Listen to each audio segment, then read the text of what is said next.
আজকে কিছু মুহূর্ত আমার জীবনের আমি তুলে ধরলাম। এই যে দেখতে পাচ্ছেন আমার মা, এই যে ময়লাগুলা, এই ময়লাগুলা সবগুলো একটি ব্যাগে ভরে, এই ময়লাগুলো আমরা প্রতিদিন মা ছেলে মিলে, আমার মা ভরে দেয় আমাকে ময়লাগুলা, তো আমি এই ময়লাগুলা নিয়ে তারপর ফেলে আসি অনেক দূরে। আমি আমার মা মিলে এখানে যতগুলা ঘর আছে এই সবগুলা ঘরের ময়লাগুলা এখানে এনে রেখে যাই। তোরা প্রতিদিনের মতো আমি ময়লাগুলা নিয়ে চলে যাই নির্দিষ্ট জায়গায় ফালানোর জন্য। তো আমাদের এখান থেকে নির্দিষ্ট জায়গা এটা অনেক দূর। আজকের ময়লাগুলো অনেক ভারী, প্রায় 20টা ঘরের মতো আছে, আর নিচে আছে 7টা, আর নিচে হচ্ছে যে নিচে আছে 7টা, তারপর হচ্ছে উপরে আছে আর বাকিগুলা। তো সবগুলার ময়লাগুলো এখানে জমা হয়। তারপর ওই পাশে যে মানে যে বাড়িটা আছে ওইখানের ময়লাও ওইখানে নিচে জমা করে রাখে, ওগুলো এখান থেকে নিয়ে আম্মু পুরাই দেয়, আমি ওইখানে নিয়ে ফালাই দিই।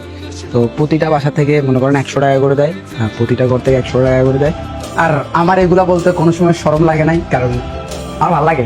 আমরা ওই হক টাকা খাই, এটা মানুষের সামনে তুলে ধরতে আমার ভালো লাগে, আমার কোনো সময় শরম লাগে না।